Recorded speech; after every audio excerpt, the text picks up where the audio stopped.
Ang ulan ay bumubulong sa labas nga bintana na kafe, isang malambing na tini na humahaplos sa mga matutulis na gilid ng kanyang alaala. Si Celeste, isang arkitekto na ang bawat linya ay maingat na inukit ay nakaupo sa isang sulo. Ang tasang kape ay malapit sa kanyang labi ngunit hindi hinahawakan. Ang kakaibang amoy ng pinahalong lumang kahoy, lupa pagkatapos ng ulan, at matapang na kape ay bumalot sa kanya. Isang pabango na matagal na niyang hinahanap, isang bahaging kanyang nakaraang hindi niya alam na nawawala. Narito siya sa isang maliit na kafe sa loob ng isang gusali na parang nakalimutan ng panahon.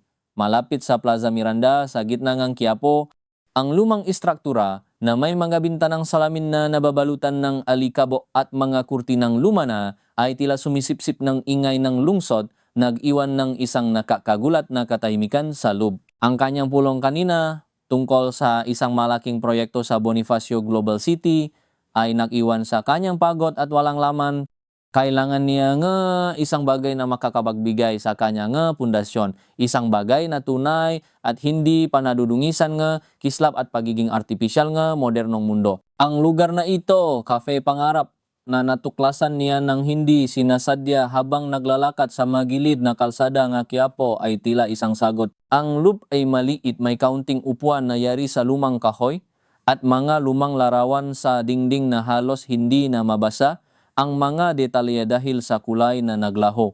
Isang biglaang tuno mula sa labas, ang paktuno ng kampana ng Quiapo Church malakas at malalim, ang pumutol sa kanyang pakmumuni-muni, nakpakaba sa kanyang dibdib, isang matamis na kirot. Parang isang paalalang isang bagay na matagal nang nawala. Nangatok ang kanyang kamay habang sinubukang abutin ang tasa. Ang kanyang mata ay nanatili sa malarawan, partikular sa isa na nagpapakita ng isang pangkat ng makabataan nagtatawanan sa tila isang selebrasyon. Ang ngiti nga isang lalaki sa larawan ay pamilyar, nakakabiyani at nakdulot ng isang matalim na tusok sa kanyang puso. Ito ang ngiti ni Elias. Kahit gaano pa niya sinubukang kalimutan ang lalaking iyon, ang kanyang presensya ay nananatili sa mga lihim na sulok ng kanyang isip. Elias, ang lalaki na minsan niyang minahal ng higit sa sarili niya, higit sa anumang pangarap o ambisyon. Ang lalaki na ipinagbawal sa kanya ng kanyang pamilya, ng kanyang ama. Elias, ang karpintro na may makamay na sanay sa pahubong ng kahoy. Ngunit ang puso ay puno nga pangarap na mas malaki kaysa sa anumang material na kayamanan. Isang anino ang lumitaw sa kanyang gilid. Ma'am, kape po, ang boses. Hindi ito ang boses ng batang barista na nakita niya kanina. Mas malalim ito, mas matanda, ngunit may isang pamilyar na tono na nagpabilis sa tibok ang kanyang puso. Dahan-dahan siyang lumingon, ang takot at pag-asa ay naktatagisan sa kanyang dibdib. Ang lalaki ay nakatayo doon. Ang kanyang mukha ay bahagyang natatapan ng anino mula sa ilaw sa kisame. Ang kanyang mamata gayunpaman ay maliwanag, punong isang halong pagkilala at pagtataka. Ang kanyang buho ay mas maikli na, may ilang hiblang kulay abo sa gilid, at ang kanyang mukha ay may galinyang karanasan. Ngunit ang pormang kanyang bibig, ang hugis ng kanyang ilong, at ang paraan ng pagtingin niya ay hindi mapagkakamalan. Elias, ang salita ay lumabas mula sa kanyang bibig, halos pabulong, hindi siya makapaniwala. Isang matamis na ngiti ang sumilay sa kanyang labi, isang ngiti na nagdala ng libu-libong alaala pabalik sa kanya. Celeste, ikaw nga, ang boses niya ay malalim, parang isang malambing na tuktok na nagpapaalala. Sa kanyang nga gabing sila ay nag-usap sa ilalim nga bituin, ang tunog ng maalon sa manilabay bilang kanilang musika. Ang mga mata ni Celeste ay nadilim, parang isang ulap na dahan-dahang lumulubog. 15 taon. 15 taon ang nakalipas simula nang huli silang makita at ang bawat arong pakihiwalay ay tila nawala sa isang iglap. Ito ba ang tadhana? Ang kakaibang pagkakataon na ito, sa gitnang Quiapo, sa isang cafe na punong ng alaala at kakaibang amoy, naupo si Elias sa upuang nasa tapat niya, hindi inaalis ang tingin sa kanya. Ang katahimikan ay bumalot sa kanila. Isang katahimikan na mas malalim kaysa sa ingay nga lungsod na pinigilan ng dingding ang kafe. Ito ay isang katahimikan na puno nga hindi nasabing solita, mahindi nasagot na tanong, at madamdaming matagal nang nakabawon. ano ang ginagawa mo dito? Tanong ni Celeste. Ang kanyang boses ay nanginginig. Isang tipit na ngiti ang isinukli ni Elias. Ako ang namamay-ari ng lugar na ito. Nakbalik ako, Celeste, nakbalik. Ang salitang iyon ay parang isang matalim na kutsilyo na humiwa sa kanyang puso. Nakbalik, hindi ba ito ang matagal niyang hinintay? Ang bumalik siya para sa kanya, ngunit hindi. Ito ay isang illusion, isang pangarap na matagal nang pinatay. Ang katotohanan ay pareho pa rin. Siya ay Elias, ang lalaking hindi katanggap-tanggap sa mundo ng kanyang ama. At siya, si Celeste, ay ang anak ng isang Don Ramon na ang bawat desisyon niya ay kailangan dumaan sa pamantayan ng kanilang pamilya, ng kanilang pangalan. Bakit ka bumalik? Ang tanong ni Celeste ay mas matalim kaysa sa kanyang intensyon. Bago ang ekspresyon ni Elias. Ang init sa kanyang mata ay dahan-dahang napalitan ng isang malamig na pagtataka. Bakit? Dahil ito ang lugar ko, dahil dito ako lumaki, at dahil may mga bagay na kailangan kong ayusin. Ang huling pangungusap ay tila may tago, isang pahiwatig na mas malalim pa sa kanilang pagtatakpo. Isang waitress ang lumapit, naglagay ng isang bagong tasangang kape sa harap ni Elias. Ang simpleng galaw na iyon ay nagbigay kay Celeste ng pagkakataong pagmasdan ang kanyang kamay. Ang mga ugat ay nakalabas, ang mga kuko ay malinis, ngunit ang mga galos at kaluses ay patunay ng isang buhay na puno ng paggawa. Hindi na siya ang Elias na marupo, na handang sumuko. Ito ay isang Elias na tumayo sa kanyang sariling mapaa, na may sariling pangarap at pinagsumikapan. Hindi ko akalay na makikita pa kita, sabi ni Celeste. Ang kanyang tingin ay nakatuon sa tasa ni Elias. Ako rin, sagot ni Elias. Pero ang tadhana, minsan, naglalaro, isang mapait na ngiti ang sumilay sa kanyang labi. O baka naman, may mga bagay lang na sadyang hindi madaling takasan. Ang masalitang iyon ay nagpabalik sa kanya sa nakaraan, sa gabi nang huli silang makita sa ulan. Sa kanyang sasakyan habang hinihintay niya sa labas ng kanilang bahay sa Forbes Park, Makati. Ang kanyang ama, si Don Ramon de la Cruz, ay kakagaling lang sa isang matinding pakikipag-usap sa kanya. Ipinagbabawal ang kanilang pag-ibigan. Binantaan si Elias na sisirain ang buhay nito kung hindi siya lalayo. Hindi niya kayang sabihin kay Elias ang lahat. Hindi niya kayang ipaliwanag ang bigat ng mga banta ng kanyang ama, ang koneksyon nito, ang kapangyarihan nito. Kaya naman ipinilit niya sa sarili na sabihing tapos na. Ang sakit sa mga mata ni Elias ay matagal nang nakabaon sa kanyang alaala. Marami na ang nabago, Elias, sabi ni Celeste. Sinubukan niyang maging matatag. Talaga ba? Isang kilay ang itinaas ni Elias, may hamon sa kanyang mata. O baka naman, pilit lang nating pinaniniwalaan na nagbago ang lahat para lang makayanan natin ang sakit. Isang matalas na sipa ang naramdaman ni Celeste sa kanyang puso. Ito ay Elias pa rin, ang Elias na nakakakita sa kaibuturan ng kanyang kaluluwa, ang Elias na hindi kayang lokohin ngunit hindi siya makapagsalita. Ang kanyang bibig ay parang may nakasarang kandado. Ang alaala ng takot ng pananakot ng kanyang ama ay bumabalik. Hindi niya kayang ilagay sa panganib si Elias nun, kaya't pinili niyang sirain ang kanyang sariling puso upang protektahan ang mahal niya. Isang desisyon na napahirap sa kanyang bawat hininga sa loob ng 15 taon. Paano ka napunta sa pagmamayari ng cafe na ito? Tanong ni Celeste, sinusubukang ilihis ang usapan. Isang mapait na ngiti ang muling sumilay sa labi ni Elias. Mahabang kwento. Pagkatapos ng lahat ng nangyari, umalis ako. Naktungo ako sa ibang bansa, naktrabaho, nakipon. Nakbalik para sa isang panata at nakita ko ang lugar na ito. Ang dating tindahan ni Mang Tonyo, ang karpintero na nagturo sa akin ng lahat. Binili ko, ginawa kong kafe. Ito ang aking munting pangarap, Cafe Pangarap. Ang Cafe Pangarap. Ang pangalan ay parang isang suntok sa kanyang sikmura. Ang mga pangarap na pinaksaluhan nila noon. Ang mga pangarap na minsan niyang pinaniwalaan na matutupad sa piling niya. Ang pangalang iyon ay parang isang bahin na mula sa kanilang nakaraan na binuksan muli ng walang paalam. Sana ay masaya ka, sabi ni Celeste. Hindi niya kayang pigilan ang sarili, masaya. Muling naktaas ng kilay si Elias.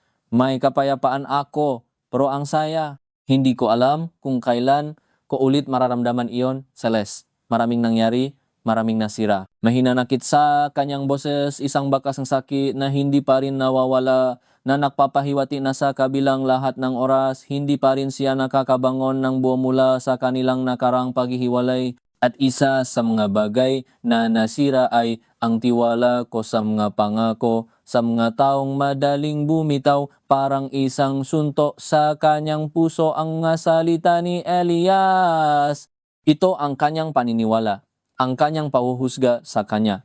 Iniisip niyang pinili niya ang yaman at kapangyarihan ng kanyang ama kaysa sa pag-ibig nila. Hindi niya alam ang totoo. Hindi niya alam ang mga gabi na umiyak siya, ang mga araw na para siyang patay na nabubuhay. Ang pinili niya noon ay ang kalitasan ni Elias, ang kanyang kalayaan mula sa galit ng kanyang ama. Ngunit paano niya ipapaliwanag iyon? Paano niya susubuking ipaliwanag ang kapangyarihan ng isang tao na kayang sirain ang buhay ng isang pamilya ng walang kahirap-hirap? Ang ingay ngam nga saksakyan sa labas ay tila lalong lumalakas na parang nakikipagsabayan sa ingay nga kanyang puso. Isang hindi kanais-nais na katahimikan ang muling bumalot sa kanila, mas mabigat kaysa kanina. Ang kape sa kanyang tasa ay lumamig na, parang ang kanilang pag-ibig. Kailangan ko nang umalis, sabi ni Celeste. Tumayo siya ng dahan-dahan. Tumayo rin si Elias, ang kanyang mata ay nanatili sa kanya. Sige, sana ay maayos ka. Walang init sa kanyang boses, walang awa, lamang ang formalidad na nagdulot ng mas matinding sakit. Lumabas si Celeste ng cafe pangarap. Ang kakaibang amoy ng kafe ay sumama sa kanya parang isang anino. Ang tunog ng kampanang simbahan ay muling nag-eko, isang paalalang tadhana, ngangga pagpapasiya na ginawa niya na nagbabago sa kanilang nga buhay. Habang naglalakad siya sa maalikabo na kalsada ng Quiapo, sa gitna ng mga nagtitinda at mga tao, naramdaman niya ang malamig na hangin na humaplos sa kanyang mukha. Hindi ito ang hangin ng nakaraan, ito ay ang hangin ng kasalukuyan na puno ng panghihinayang at mga pag-alinlangan. Ang muling pagtatakpo na ito ay nagbukas ng isang lumang sugat na akala niya ay matagal nang gumaling.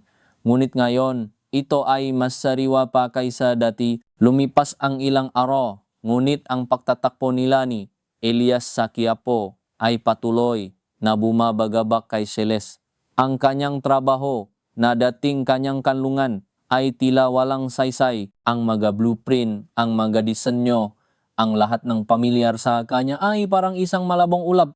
Ang kanyang isip ay patuloy na bumabalik sa mga mata ni Elias, sa sakit na nakita niya doon at sa kanyang sariling pagkabigo na hindi niya kayang ipagtanggol ang kanyang sarili. Isang gabi, habang nagdi-dinner kasama ang kanyang ama, si Don Ramon, at ang kanyang fiancé, si Attorney Michael Say, sa isang eksklusibong fine dining restaurant sa Burgos Street, Poblacion, Makati, naramdaman ni Celeste ang pagbigat ni Hemundo sa kanyang balikat. Ang restaurant na may eleganteng interior at tahimik na musika ay halos nang mistulang isang silit ng pagpapahirap. Ang amoy ng masarap na pagkain at mamahaling ala ay hindi nakapawi sa kanyang kawalan ng gana. Ang tunog ng bawat pila na kumakalat sa plato ay nagiging malakas sa kanyang pandinig. Parang pinupukpok ang kanyang puso. Celeste, may problema ba? Tanong ni Don Ramon. Ang kanyang tinig ay malalim at may autoridad.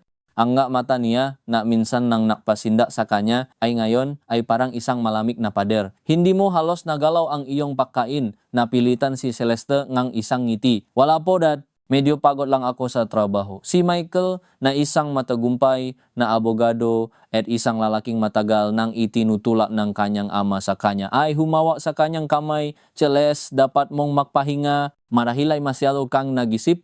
Ang kanyang boses ay malumanay, ngunit mayroon itong isang kakaibang pagiging kontrolado na parang bawat galaw ay pinag-isipan ng mabuti. Ang toto, hindi lang siya pagod, siya ay nababagabag. Ang muling paglitaw ni Elias ay natulak sa kanya na tanungin ang lahat ng kanyang desisyon, ang kanyang buong buhay.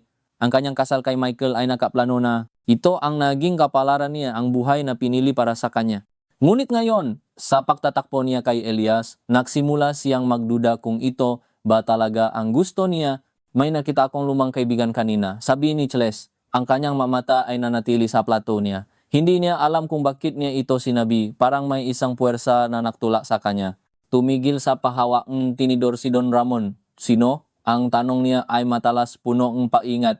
Si Elias, bulong ni Cheles halos hindi marinig. Ang tunog ng pila na bumasa sa plato ay napahinto sa lahat ng ingay sa restauran. Ang nga mata ni Don Ramon ay biglang nadilim, parang isang malalim na balon ng galit. Ang kanyang mukha ay namutla at ang kanyang mga kamao ay nakakuyom. Elias, may bahit ng pahama sa kanyang tinik. Bakit mo pa rin iniisip ang lalaking iyon? Hindi ba't naging malinaw na tayo nun? Ang init ay umakyat sa pisngi ni Cheles. Nakita lang kami sa Quiapo, Dad. Nakataon lang. Nakataon lang, tumawa si Don Ramon, isang mapait at malamig na tawa. Walang nakataon sa mundo, Cheles, lalo na pagdating sa mga taong kasinggulo nga laking iyon. Hindi ko maintindihan kung bakit ka pa rin na-impluensyahan ng nakaraan, matagal na iyon. Si Michael na tila hindi alam ang buong detalye ay tumingin kay Cheles at pagkatapos ay kay Don Ramon. May problema ba, Tio Ramon? Wala. Isang maliit na problema lang sa nakaraan ni Cheles na dapat ng kalimutan, sabi ni Don Ramon. Ang kanyang mata ay nakapako kay Cheles.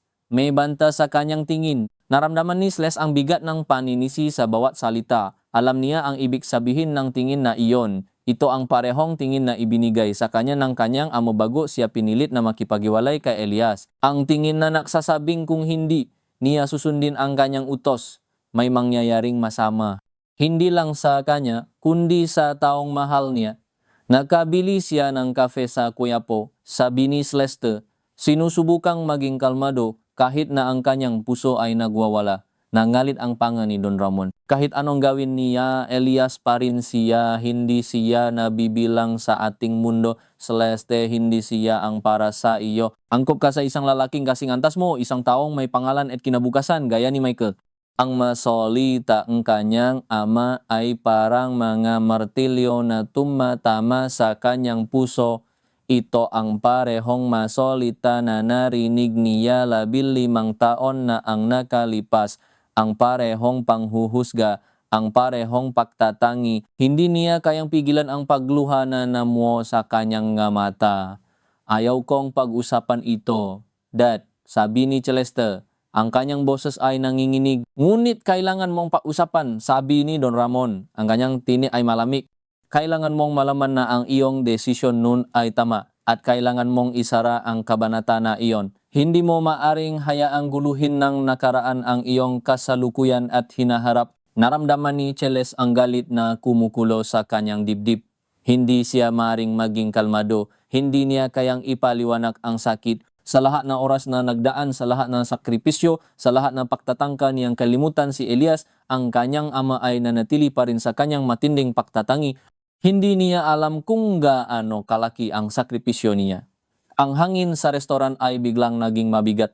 Ang matawangang ibang kumakain ay tila nawala sa malayo. Ang tunok nga, yaba nga, waiter ay naging ingay na napapabilis sa tibok ng kanyang puso. Hindi niyo po naintindihan, sabi ni Celeste, ang kanyang boses ay mas malakas ngayon. Oo, naintindihan ko. Celeste, sabi ni Don Ramon, isang malamig na ngiti ang sumilay sa kanyang labi. Naintindihan ko ang lahat. Naintindihan ko na ang pag-ibig sa pagitan ng dalawang magkaibang mundo ay imposibleng magtagumpay. At naiintindihan ko na bilang ama mo, tungkulin kong protektahan ka sa mga malimong desisyon kahit nalaban sa iyong kaluban. Ang mga salitang iyon ay parang isang matalim na sibat na tumusok sa kanyang puso. Protektahan? Ito ba ang proteksyon? Ang sirain ang kanyang puso, ang ipagtaboy ang lalaking mahal niya? Hindi na niya kaya. Tumayo si Cheles. Ipapaumanhin niyo po pero kailangan ko nang umalis. Cheles, tawa ni Don Ramon, punong galit. Ngunit hindi siya lumingon. Namamadali siyang lumabas ng restoran. Nilampasan ang mga tingin ng ibang kumakain, ang pamilyar na amoy ng poblasyon na pinagalong usok at basura. Ang kanyang hagbang ay mabilis, ang kanyang puso ay humihinga. Kailangan niya nga sariwang hangin, kailangan niyang lumayo sa kanyang ama, sa kanyang mundo, sa lahat ng bagay na nagpapahirap sa kanya. Umakyat siya sa kanyang sasakyan. Ang kanyang kamay ay nanginginig habang sinubukang paandarin ang makina. Ang Makati ay puno nga ilaw at buhay, ngunit naramdaman niya ang matinding kalungkutan sa kanyang loob. ang kalsadang pe Burgos ay punong ingayong trapiko nga busina at nangataw. Ngunit lahat ng ito ay parang isang malabong tunog sa kanyang isip. Ang gabi ay bumabalot sa kanya. Ang malamig na hangin ng Makati ay humaplos sa kanyang mukha habang binubuksan niya ang bintana ng sasakyan. Ang mailaw ng magusali ay kumikinang, ngunit ang lahat ay tila walang kulay. Kailangan niya ng distansya, kailangan niya ng oras. Hindi na niya kaya ang bigat ng nakaraan, ang panghuhusga ng kanyang ama, at ang hinanakitsam nga mata ni Elias. Kailangan niyang hanapin ang kanyang sarili, ang kanyang boses sa gitna ng lahat ng kaguluhan. Sa sumunod na linggo, inayos ni Celeste ang kanyang magamit. May isang proyekto siyang kinuha sa Baguio, isang resort na itatayo sa mga bundok. Ito ang perpektong pagkakataon para makalayo, para makakuhang distansya, makapag-isip. Dumating ang araw kanyang pag-alis patungong Baguio. Ang umaga ay malamig at tahimik. Isang malaking kaibahan sa maingay at magulong gabi na pinagdaanan niya sa restoran. Wala si Don Ramon sa bahay, marahil ay nasa opisina na niya, abala sa kanyang sariling mundong negosyo at kapangyarihan. Ito ang paraan niya ngang pagpapakitang galit ang katahimikan, ang pag-iwas. Ngunit para kay Celeste, ito ay isang biyaya. Hindi niya kayang harapin ang isa pang pahaharap. Hindi pa habang nagmamaneho siya paakyat sa NLEX at SGTEX, ang tanawin sa labas ng bintana ay nakbago mula sa mga konkretong istruktura ng Maynila patungo sa Luntiang, Bukirin at mga bundok. Ang bawat kilometro ay nagbibigay sa kanyang pakiramdam kalayaan ng paglayo mula sa bigat na kanyang dinadala. Pinili niya ang musikang nakapapapagan ng loob. Ngunit sa kabila nito, ang kanyang isip ay hindi mapakali. Patuloy na umaalingaw sa kanyang tenga ang mga salitang kanyang ama, ang malamig na boses ni Don Ramon, ang kanyang mapanghusgang tingin. Hindi niya maintindihan kung bakit pakalipas ng 15 taon, nananatili pa rin ang parehong galit, ang parehong pagtanggi. Ano ba ang nagawa ni Elias na ganito na lang ang pagkamuhingang kanyang ama sa kanya nang marating niya ang Kenonrot, huminga siya ng malalim. Ang sariwang hangin ng pine trees ay humaplos sa kanyang mukha nang buksan niya ang bintana. Ang amoy ngang lupa nga mga bulala at ng mga dahon ay tila bumubura sa amoy ngang usok at polusyon ng siyudad. Ang bawat likong kalsada ay naghatid sa kanya palayo, hindi lang sa pisikal na distansa, kundi pati na rin sa emosyonal na kaguluhan. Ang kanyang akomodasyon sa Baguio ay isang maliit na cabin na malapit sa site ng proyekto, malayo sa sentrong Baguio. Ito ay napapaligiran ng mga punong pino, nagbibigay ng payapa at tahimik na kapaligiran. Simple lang ito, ngunit malinis at comfortable, ang perpektong lugar para mag-isa at mag-isip. Inayos niya ang kanyang gamit, ang bawat isa ay inilapag ng maingat, tila naghahanap ng kaayusan sa kanyang sariling buhay. Ang kanyang trabaho ay magiging isang malaking resort, isang eco-friendly na disenyo na sumasalaw sa natural na kagandahan ng Baguio. Bilang isang arkitekto, ito ang kanyang passion, ang pagbuo ng isang bagay mula sa wala, ang paggawa ng isang pangarap na maging realidad. Ngunit ngayon, mas higit pa ito sa isang trabaho. Ito ang kanyang takasan, ang kanyang paraan upang muling mahanap ang kanyang sarili. Maaring ito na ang simula na bagong ako, bulong niya sa sarili. Habang nakatayo sa balkonahe, tinitignan ang malawak na tanawin ng kabundukan. Ang ulap ay tila bumababa, bumabalot sa mga tuktok ng puno. Isang payapang tanawin, ngunit sa loop niya, isang bagyo ang nagaganap. Kinabukasan, maaga siyang nagising, sabik na simulan ang trabaho. Ang site ng proyekto ay isang malaking lupain na matatakpuan sa isang liblib na bahagi ng bundok na aalo ng nakamamanghang tanawin ng kalikasan. Sinalubong siya ng kanyang team na kinabibilangan ng mga lokal na engineer at manggagawa. Ipinakilala siya ni Architect David, ang kanyang cholit sa proyekto sa lahat. Ang kanilang mamuka ay puno ng pag-asa, sabi na simulan ang pagtatayo. Magandang umaga, Architect Celeste, bati ni David, isang matangkad at masayahing lalaki na may malalim na kaalaman sa lokal na kultura at kapaligiran. Handa ka na ba para sa ating bagong adventure? Ngumiti si Celeste, isang pilit na ngiti. Handa na ako, Architect David, sana ay maging matagumpay tayo dito. Sa loob ng ilang oras, lubos siyang inilubok sa kanyang trabaho. Sinuri niya ang plano, tinignan ang topografiya ng lupa. at nakipag-usap sa mga engineer. Ang bawat detalye ay pinag-aralan niya ng maingat. Ang bawat desisyon ay ginawa niya ng may matinding pag-isip. Ito ang kanyang comfort zone, ang kanyang paraan upang malimutan ang lahat ng sakit at pakalito. Ang proyekto ay mayaman sa mga hamon.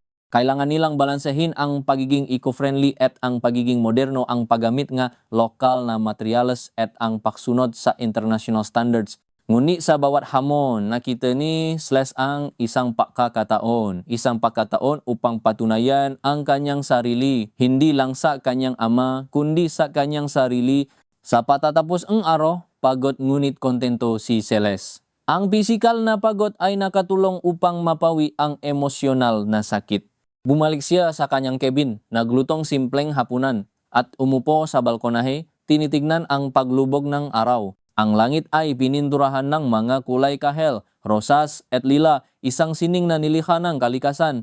Ngunit kahit gaano pakaganda ang tanawin, hindi niya maiwasang isipin si Elias, ang Quiapo, ang kafe. Ano kaya ang ginagawa niya ngayon? Nakangiti ba siya? Nagsusumikap pa rin ba siya? Ang imahe ni Elias na nakatayo sa harap ng kanyang kafe, nakangiti at puno ng pag-asa, ay patuloy na bumabalik sa kanyang isip. Bakit nga ba naging ganito tayo, Elias? Bulong niya sa hangin. Ang tanong na iyon na imalingaw-naw sa kanyang isipan, nakdala nga alon na mga ala-ala. 15 taon na ang nakalipas. Ang araw na iwasan niya ang kanyang ama para lamang makasama si Elias sa isang munting kafe sa Quiapo. Ito ang una nilang date, ang simula nga nilang lihim na pag-ibigan. Isang mainit na hapon sa Quiapo. Ang ingay nga mga sasakyan, ang sigaw ng mga nagtitinda, at ang amoy ng iba't ibang pagkain ang bumalot sa lugar. Ngunit para kay Celeste, lahat ng iyon ay nawala sa kanyang pandinig nang makita niya si Elias. Nakaupo siya sa isang sulok ng kafe, naghihintay. Ang kanyang mata ay naghahanap. Nang maktama ang kanilang paningin, ngumiti si Elias at para kay Celeste, nagliwanag ang buong Quiapo. Celeste, akala ko hindi ka nadarating, sabi niya. Ang kanyang tinig ay punong gala. Nandito na ako, sabi niya habang papalapit sa kanya. Ang kanyang puso ay kumakabog ng mabilis. Patawad, medyo natagalan ako. Ayos lang, sabi niya, hinawakan ang kanyang kamay. Ang paggawa niya ay tila nakpadalang kuryente sa kanyang katawan. Anong gusto mo? Kape? Juice? Kahit ano, sagot niya. Hindi maiwasang mapangiti. Sa piling ni Elias, pakiramdam niya ay malaya siya, malaya mula sa bigat ng kanyang pamilya, malaya mula sa kanyang responsibilidad. Si Elias ay simple lang, isang batang estudyante ng architecture na may malalim na pangarap na makatulong sa matao. Ngunit ang kanyang ngiti ay parang araw. Ang kanyang mata ay puno ng pag-asa. Nagsimula sila sa isang simpleng kape. Ngunit lumalim ang kanilang usapan. Nagbagi sila ng mga pangarap, ng mga takot, ng mga lihim na hindi nila kayang sabihin sa iba. Para kay Celeste, si Elias ay hindi lang isang kasintahan, kundi isang kaibigan, isang kakampi. Naintindihan niya ang kanyang pangarap, ang kanyang ambisyon na lampas sa inaasahan ng kanyang ama. Maraming beses silang nagita lihim sa mga kafe sa Quiapo, sa mga parke, sa mga museo, sa bawat pagtatakpo, lalong lumalalim ang kanilang pagmamahalan. Si Elias ang kanyang paboritong tao, ang kanyang kanlungan, ang kanyang presensya ay nagbibigay sa kanya ang kapayapaan sa gitna ang magulong buhay niya. Ngunit ang kanilang lihim ay hindi nagtagal. Nalaman ni Don Ramon ang tungkol sa kanila. Ang galit ng kanyang ama ay nakakatakot. Ang kanyang tinig ay umaling-aungaw sa buong bahay. Ang kanyang mata ay parang apoy. Anong ginagawa mo, Celeste? Sigaw ni Don Ramon. Nakikipagkita ka sa isang hamak na estudyante, sa isang taong walang pangalan, walang kinabukasan. Alam mo ba kung anong magiging epekto nito sa ating pamilya, sa iyong reputasyon? Sinubukan ni Celeste na ipatanggol si Elias, na ipaliwanag na si Elias ay hindi hamak, na siya ay isang mabuting tao na may pangarap. Ngunit hindi nakinig ang kanyang ama. Walang alam ang lalaking iyan sa mundo natin. Sabi ni Don Ramon, hindi siya nabibilang sa atin. Kailangan mong hiwalayan siya, Celeste. Ngayon na sinubukan niyang lumaban, ngunit ang bantangang kanyang ama ay malinaw. Kung hindi mo siya hihiwalayan, Celeste, sisiguraduhin kong hindi lang siya ang makdurusa, ang kanyang buong pamilya, ang kanyang pangarap, hindi ka na makakapagtapos. Gagawin kong impyerno ang buhay mo at ng lalaking iyon. Ang salitang iyon ay parang nasibat na tumusok sa kanyang puso. Mahal niya si Elias, ngunit hindi niya kayang ipahamak siya. Hindi niya kayang makita ang lalaking mahal niya na makdusa dahil sa kanya. Sa kabilang lahat ng sakit, gumawa siya ng isang desisyon. Isang desisyon na babago sa kanilang buhay magpakailanman. Ang araw na iyon ay malinaw pa rin sa kanyang isip. Ang huling beses na nakita niya si Elias sa parehong kafe sa Quiapo, ang sakit sa kanyang mata, ang pagkalito sa kanyang mukha. Pinilit niya ang kanyang sarili na maging matigas na huwag ipakita ang kanyang pagdurusa. Kailangan nating magiwalay, Elias, sabi niya. Ang kanyang boses ay nanginginig. Hindi na ito gagana. Hindi tayo bagay. Makaiba ang mundo natin. Hindi siya naniwala. Anong pinaksasasabi mo, Celeste? Alam kong mahal mo ako. May problema ba? Sabihin mo sa akin, Celeste. Kaya nating labanan ito, ngunit hindi siya sumagot. Handa siyang sirain ang sarili niya para lang mailigtas si Elias. Hindi. Ayoko na, Elias. Pagod na ako. Ayoko nang magtago. Ayoko nang lokohin ang sarili ko. Hindi ka para sa akin. Ang sakit sa kanyang mata ay parang apoy. Naramdaman ni Celeste ang bawat pata ng luha na pumapata sa kanyang pisngi. Ngunit hindi niya ipinakita. Tumalikod siya. Tumakas mula sa pagmamahal niya. Tumakas mula sa lalaking minahal niya ng higit sa lahat. Ang bawat hakbang ay parang isang kutsilyo na tumutusok sa kanyang puso. Bumalik si Celeste sa kasalukuyan. Ang kanyang mga mata ay punong luha. Ang alaala ay masakit pa rin, sariwa pa rin, tila kahapon lang nangyari. 15 taon. 15 taon ng pagdurusa, ng pagsisisi, ng pagtatangkang kalimutan siya. Ngunit paano mo makakalimutan ang taong nagbigay sa iyong kalayaan ng pagmamahal na hindi mo kailanman naramdaman? Ngayon, si Elias ay bumalik sa Quiapo. May sarili na siyang kafe. Ito ba ay isang senyales? Isang pagkakataon upang muling isulat ang nakaraan o isang paalala lang lahat ng nawala? Ang mga sumunod na araw ay ginugol niya sa pagtatrabaho, sinubukang burahin ang mga alaala sa pamamagitan ng pagod at paktuan sa kanyang proyekto. Ang baguyo ay nagbigay sa kanya ang kapayapaan, ngunit ang kapayapaan na iyon ay madalas na nababasa ang kanyang iniisip. Dumalo siya sa mga pulong, nag-supervisa sa mga construction workers, gumuhit ng mga bagong plano. Ang kanyang talino at dedikasyon ay napansin ang kanyang team. Pinuri siya ni Architect David sa kanyang leadership at sa kanyang eye for detail. Ngunit sa bawat papuri, naramdaman ni Celeste ang isang walang laman sa kanyang puso. Architect Celeste, kailangan naming balansehin ang paggamit ng mga modernong materyales sa tradisyonal na estilo ng Baguio.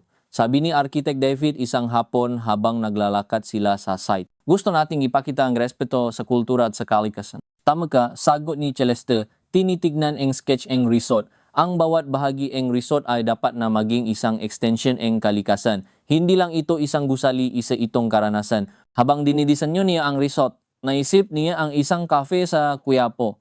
Isang cafe na punong buhay, nga kwento, nga pangarap. Naisip niya ang pagkahili ni Elias sa mga lumang gusali, sa kasaysayan, sa mga kwento nga tao.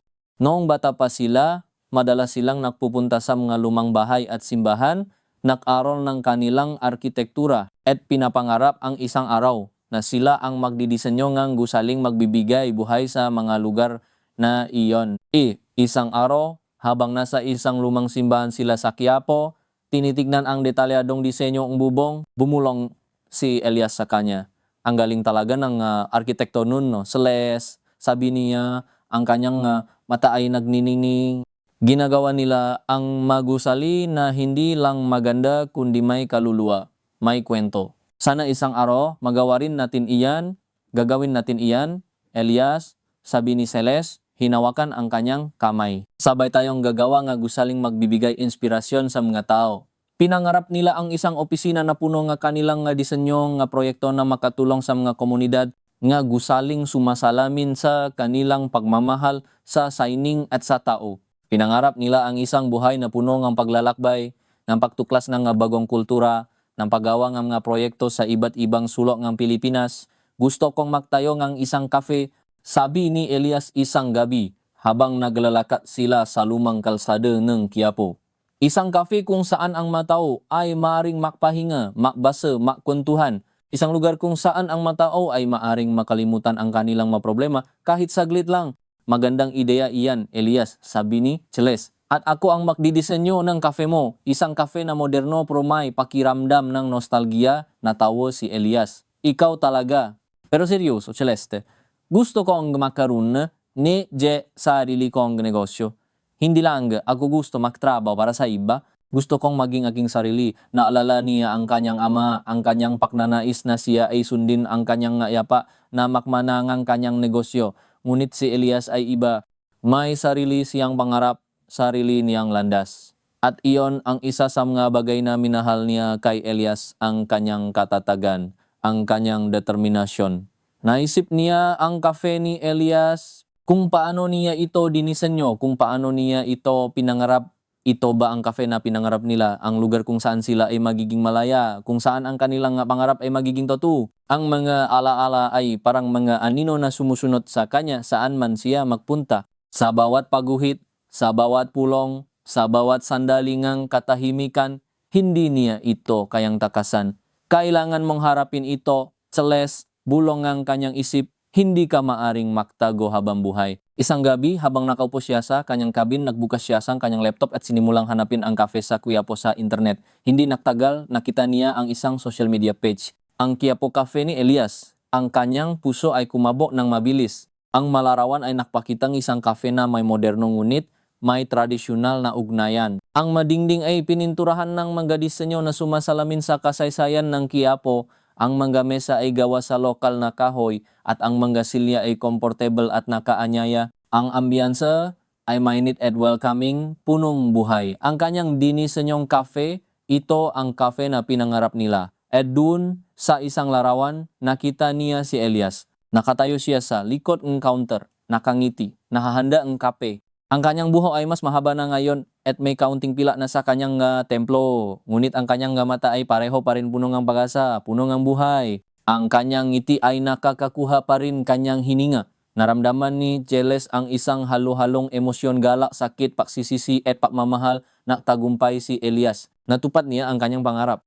At siya, ano na ang nangyari sa kanyang pangarap? Ang pangarap na kasama niya sa ilalim ng larawan, may mga komento mula sa mga customer. Purong positibo, pinupuri ang kape, ang ambience, at ang may-ari. Ang sarap ng kape dito, ang ganda pang lugar. Si Kuya Elias ang pinakamabait na barista. Ang kape na ito ay isang hiyas sa Quiapo. Naramdaman ni Cheles ang isang patak ng luha na dumaloy sa kanyang pisngi. Naging masaya si Elias. At iyon ang pinakamahalaga sa kanya kahit nawala siya sa tabi niya. Ngunit may isang bahagi ng kanyang sarili na nagtatanong, paano kung hindi siya bumitaw? Paano kung lumaban siya para sa kanilang pagmamahalan? Paano kung pinili niya si Elias kaysa sa kanyang ama? Ang mga araw sa Baguio ay naging mas mahirap. Ang maalaala ni Elias ay lalong naging malinaw. Ang kanyang presensya ay lalong naging malakas. Hindi niya ito kayang takasan, hindi niya ito kayang kalimutan. Ang kanyang proyekto ay naging isang pilit na distraksyon. Ngunit sa gabi, sa katahimikan ng kanyang cabin, ang kanyang puso ay patuloy na nananangis. Isang hapon habang naglalakad siya sa isang trail ngang bundok, nakita niya ang isang lumang puno ngang pino. Ang maugat nito ay malalim, ang masanga nito ay matibay, tila matatag sa lahat ng pagsubok. Naisip niya si Elias, matatag, matibay, hindi sumusuko sa mga hamon, mangala niya. Ang araw na nagaway sila ni Elias tungkol sa kanyang ama. Sinabi niya kay Elias na hindi siya maiintindihan ng kanyang ama, na ang kanilang mundo ay magkaiba. Alam mo, Celeste, sabi ni Elias, hinawakan ang kanyang kamay. Hindi mahalaga kung saan tayo nanggaling. Ang mahalaga ay kung saan tayo pupunta. Kung mahal mo ako, kung mahal kita, kaya nating lagpasan ang lahat. Hindi ko hayaang sirain ng ama mo ang pangarap natin. Ang kanyang salita ay nagbigay sa kanya ng lakas, ng pag-asa. Ngunit ang bantang ng kanyang ama ay mas malakas. Ang takot na mawala ang lahat, ang takot na saktan si Elias ay mas matindi. Umupo si Celeste sa ilalim ng puno. Ang kanyang mata ay nakatingin sa malayo. Ang lamig ng hangin ay humaplo sa kanyang mukha, ngunit ang lamig sa kanyang puso ay mas matindi. Naisip niya ang lahat ng masakripisyo na ginawa niya. Ang pagbitiw sa kanyang pagmamahal, ang pagtalikod sa kanyang kaligayahan, ang pagtatagong kanyang tunay na damdamin. Para saan? Para lang masunod ang kanyang ama, para lang maging angkop sa kanyang mundo. Ang galit ay kumukulo sa kanyang dibdib. Galit sa kanyang ama, galit sa sarili niya. Bakit hindi siya lumaban? Bakit hindi siya nagpakatatak? Bakit pinili niya ang takot kaysa sa pagmamahal? Kinuha niya ang kanyang telepono, maraming missed calls mula kay Don Ramon at ilang text mula kay Michael. Hindi niya pa rin sinasagot. Kailangan niya ng oras. Kailangan niyang mag-isip. Kailangan niyang malaman kung ano talaga ang gusto niya. Hindi na siya ang dating Celeste, hindi na siya ang babaeng sumusunod lang sa kanyang ama. Mayroon siyang sariling isip, sariling damdamin, sariling nga pangarap. At oras na para ipagtanggol ang maayon. Ang pagtatayo ng resort sa Baguio ay naging isang metapora para sa kanyang sariling buhay. Naktatayo siya nga isang bagong pundasyon, isang mas matibay na istruktura, isang mas magandang hinaharap. Hindi na siya susuko, hindi na siya tatakbo. Ang susunod na araw ay nadala ng mas maraming hamon sa proyekto, may problema sa supply ng materyales at may ilang issue sa mga manggagawa. Ngunit sa halip na mawalan ng paasa, mas lalong naging determinado si Celeste. Ito ang kanyang proyekto at sisiguraduhin niyang magiging matagumpay ito. Kailangan nating humanap ng alternatibong supplier ng kahoy, sabi niya kay Architect David, habang tinitignan ang listahan ng mga supplier. At kailangan nating tiyakin na ang kalidad ay hindi bababa. Pro Architect Celeste, medyo mahirap makahanap ganong klaseng kahoy dito sa Baguio na may kalidad at sa abot kayang presyo, sagot ni David. Mukhang nak-alala, kailangan nating lumabas sa ating comfort zone, David, sabi ni Celeste, ang kanyang mata ay puno na determinasyon. Tingnan natin sa mga karatibayan, baka may makita tayo doon. Hindi tayo pwedeng sumuko, hindi tayo pwedeng maging kampante. Ang kanyang tinig ay may bagong lakas, isang lakas na hindi pa niya kailanman naramdaman. Tinitignan siya ni David, tila nagulat sa kanyang pagbabago. Ngunit pagkatapos ngumiti siya. Tama ka, architect, hindi tayo susuko. Sa loob na ilang linggo, naging mas mayos ang takbo ng proyekto. Nalutas nila ang mga problema sa supply at ang mamanggagawa ay naging mas motivated. Si Celeste ay nagpatuloy sa kanyang pagtatrabaho. Abala sa bawat detalye, bawat desisyon. Sa araw, siya ay isang profesional na arkitekto, isang leader. Ngunit sa gabi, siya ay isang babaeng naghahanap ng kasagutan sa kanyang puso. Ang kanyang magabi ay ginugol sa pagbabasang malumang libro sa arkitektura, sa paggawang mabagong disenyo, at sa pag-isip tungkol sa kanyang nakaraan. Naisip niya ang tanong ni Don Ramon, ang kanyang pahuhusga, ang kanyang patatangi, at ngayon mayroon na siyang kasagutan. Hindi na niya hahayaang diktahan ng kanyang ama ang kanyang buhay. Hindi na siya susunod sa makagustuhan ng iba. Oras na para piliin niya ang kanyang sarili, ang kanyang kaligayahan. Ngunit paano niya ito gagawin? Paano niya haharapin ang kanyang ama? At paano niya haharapin si Elias? Isang umaga, pagkatapos ng pulong, habang umiinom siyang kape sa kanyang cabin, nakatanggap siyang isang tawag. Isang tawag mula sa isang hindi pamilyar na numero. Nagalangan siyang sagutin, ngunit sa huli, pinindot niya ang answer button. Celeste, ang kanyang puso ay huminto. Ang boses na iyon. Ang boses na iyon na matagal na niyang hindi narinig. Ang boses na iyon na nagpadala ng kuryente sa kanyang buong katawan. Elias, bulong niya, ang kanyang tinig ay nanginginig. Ako ito, sabi niya. May bahid ng pag-alala sa kanyang boses. Okay ka lang ba? Hindi ka sumasagot sa matawag ko, sa matext ko, naalala ako. Okay lang ako, sagot niya. Sinubukang maging kalmado, kahit na ang kanyang puso ay nagwawala. Nasa Baguio ako, may proyekto. Baguio? Tanong niya, tila nagulat. Bakit hindi mo sinabi? Bakit biglaan? Hindi niya alam ang isa sagot. Paano niya ipapaliwanag ang lahat ng nangyari, ang paharap nilang kanyang ama, ang kanyang pagtakas, kailangan ko lang ng distansya, sabi niya, ang kanyang tinig ay halos hindi marinig, maraming nangyari. Alam ko, sabi ni Elias, ang kanyang tinig ay lumambot. Narinig ko ang nangyari sa restaurant, nandun si Michael at sinabi niya sa akin, sinabi niya na naawe kayo ni Tio Ramon dahil sa akin na pakunot ang noni Teles. Michael, ano ang ginagawa niya doon? Nakasalubong kami, paliwanag ni Elias. Siya ang nagsabi sa akin na nasa Baguio ka. Naalala siya para sa iyo, naramdaman ni Celeste ang isang alon ng galit. Kahit sa Baguio, hindi niya matatakasan ang mundo ng kanyang ama. Si Michael ay naroon, handang magulat sa kanyang ama. Celeste, pwede ba tayong makita? Tanong ni Elias. Gusto kong malaman kung ano ang nangyari. Gusto kong malaman kung okay ka lang talaga. Naalinlangan si Celeste. Handa na ba siya? Handa na ba siyang harapin si Elias muli? Ang lalaking minahal niya, ang lalaking sinaktan niya, hindi ko alam, Elias, sabi niya, ang kanyang tinig ay halos hindi marinig. Marami pa akong iniisip, marami pa akong inaayos. Celeste, 15 taon na ang lumipas, sabi ni Elias, may bahit ng sakit sa kanyang boses. Hindi pa ba natin maaring pag-usapan ang lahat? Hindi pa ba natin maaring ayusin ang lahat? Ang masalitang iyon ay tumagos sa kanyang puso. 15 taon ng pag-iwas ng pagtatago. Oras na para harapin ang nakaraan. Okay, sabi ni Celeste, ang kanyang boses ay mas matatag ngayon. Kailangan ko lang tapusin ang ilang bagay dito. Mag-text ako sa iyo kung kailan ako libre. Sige, sabi ni Elias, may bahit ng pag-asa sa kanyang tinig, maghihintay ako. Nang matapos ang tawag, naramdaman ni Celeste ang isang halo-halong emosyon, takot, pag-asa, kaba at kagalakan. Makikita sila ni Elias. Matapos ang 15 taon, ano kaya ang mangyayari? Magbabago ba ang lahat o mananatili ang sakit? Sa loob ng ilang araw, mas lalo siyang inilubog sa kanyang trabaho. Sinubukang burahin ang kabana kanyang nararamdaman. Ang bawat gabi ay puno ng pag-iisip, ng paghahanda sa kung ano ang sasabihin niya kay Elias. Ang resort project ay mabilis na umunlad.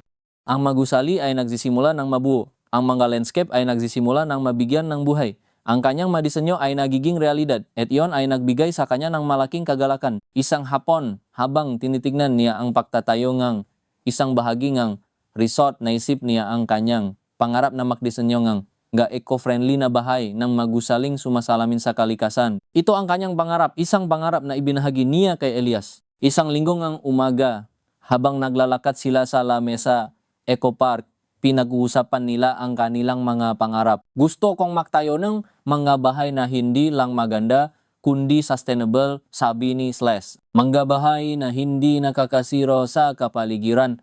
Mga bahay na gumagamit ng natural na enerhiya. Iyan ang tunay na arkitekto, sabi ni Elias, hinawakan ang kanyang kamay. Hindi lang nagdidisenyo nga gusali, kundi nagdidisenyo nga isang mas magandang kinabukasan. Pinangarap nila ang isang bahay para sa kanila, isang bahay na dinisenyo nila mismo na punong kanilang maalaala, kanilang mapangarap, isang bahay na may malaking bintana kung saan makikita nila ang kalangitan, isang balkonahe kung saan sila ay maaring magkape sa umaga, isang bahay na punong pagmamahal. Bumalik si Celeste sa kasalukuyan, ang kanyang nga mata ay punong pagnanais. Ang kanyang pangarap ay unti-unting natutupad, ngunit may kulang. Ang lalaking kasama niya dapat sa pagtupad ng mga pangarap na iyon. Naisip niya ang kanyang ama. Ang kanyang pagkamuhi kay Elias ay dahil lang ba sa estado sa buhay? Dahil ba sa pera at kapangyarihan? O mayroon pa bang ibang dahilan? Hindi niya kailanman naintindihan. Nang matapos ang kanyang trabaho para sa araw na iyon, nagpasya si Celeste na mag-text kay Elias, kailangan na niyang harapin ito. Hindi niya maaring ipagpaliban ito habang buhay. Elias, nasa cabin ako, text niya. Kung gusto mo, pwede kang pumunta rito. Pagkatapos ng hapunan, hindi nagtagal, sumagot si Elias. Pupunta ako, salamat, Celeste. Kinabukasan, naramdaman ni Celeste ang kaba na kumakalat sa kanyang buong katawan. Nahanda siya ng hapunan isang simpleng pasta at salad. Ang kanyang cabin ay malinis at mayos. Ang mga ilaw ay malambot. Ang ambiyanse ay payapa. Sinubukan niyang maging kalmado. Ngunit ang kanyang puso ay patuloy na kumakabog ng malakas. Hindi nagtagal, narinig niya ang katok sa pinto. Huminga siya ng malalim at dahan-dahang binuksan ang pinto. Nakatayo doon si Elias. Nakangiti, ngunit may bahid ng pag-alala sa kanyang mga mata. Mas payat siya ngayon. at ang kanyang buhok ay mas mahaba na. Ngunit ang kanyang ngiti ay pareho pa rin, ang kanyang nga mata ay pareho pa rin. Celeste, sabi niya, ang kanyang tinig ay malambot. Elias, sagot niya, ang kanyang tinig ay halos hindi marinig. Ang katahimikan ay bumalot sa kanila. Isang katahimikan na puno nga hindi nasabing salita, namga na karang alaala, namga na sirang pangarap, pasok ka. Sabi ni Celeste, binuksan ang pinto ng mas malawa, pumasok si Elias. Ang kanyang nga mata ay tinitignan ang paligid ng cabin, pumasok si Elias. Ang kanyang nga mata ay tinitignan ang paligid ng cabin. Ang kanyang tingin ay dumaan sa malalaking bintana na nagpapakita ng tanawin ng kabundukan, sa simplang mga muebles na yari sa kahoy, at sa mga halaman na nakalagay sa iba't ibang sulok. May mga sketches din siya na nakakalat sa isang maliit na mesa, mga disenyo nga bahay na may kakaibang hugis at may paggalang sa kalikasan, hindi niya maiwasang mapangiti ng bahagya. Ang lahat ng ito ay sumisigaw ng Celeste, ang kanyang pagiging praktikal, ang kanyang pagiging malikhain, at ang kanyang pagnanais na magkaroon ng harmonya sa kapaligiran. Maganda ang lugar mo rito, Celeste, sabi niya, binasak ang katahimikan. Ang kanyang boses ay malumanay, tila ayaw basagin ang payapang ambience ng cabin. Para kang bumalik sa isang bahaging nakaraan, pero mas pinino at mas macho. Naramdaman ni Celeste ang pagbilis ng tibo ng kanyang buso. Alam niya kung ano ang tinutukoy ni Elias.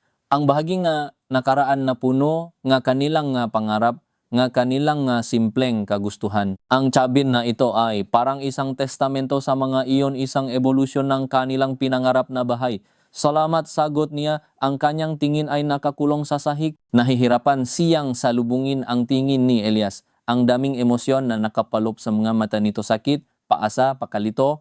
Gutom ka na ba? Tanong ni Celeste, sinusubukang ilihis ang usapan sa mas magaan na paksa. Nahanda kong hapunan? Oo naman, sagot ni Elias. Ngunit hindi nawawala ang pagiging seryoso sa kanyang nga mata. Mabango ang niluto mo. Pumunta sila sa maliit na dining table kung saan nakahanda ang pasta at salad. Ang ilaw mula sa isang nakasinding lampara ay nagbigay ng mainit na kulay sa silid. Umupo sila magkatapat. Ang bawat paggalaw ay may kalakip na pag-ingat, tila natatakot na masira ang manipis na yelo na pumapagitan sa kanila. Kumusta ang buhay mo, Elias? Tanong ni Celeste, sinubukan niyang maging kaswal. Anong ginagawa mo ngayon? Ngumiti si Elias, isang mapakla na ngiti. Marami ang nagbago, Celeste. Marami din ang nanatili. Pagkatapos mong umalis, tinapos ko ang pag-aral ko. Nagtrabaho ako sa isang maliit na kumpanya. Ngayon, may sarili na akong maliit na film, nagdidisenyo kami ng mga landscapes. Mahardin, maparke, ma-open spaces. Hindi naman malaki pero masaya ako sa ginagawa ko. Naramdaman ni Celeste ang isang tusok ng sakit sa kanyang puso. Naging matagumpay si Elias tulad ng pinangarap nila at siya ay wala sa tabi nito para saksihan ang lahat. Ikinagagala kong marinig iyan. Sabi niya, pinilit ang sarili ng ngumiti. Alam kong may malaking potensyal ka. Palagi kong sinasabi iyan. At ikaw? Tanong ni Elias, ang kanyang tingin ay mas matalim na ngayon. Ang ganda ng resort project na ito. Malaki ang pinakbago mo. Mula sa isang idealista ang estudyante hanggang sa isang kilalang arkitekto.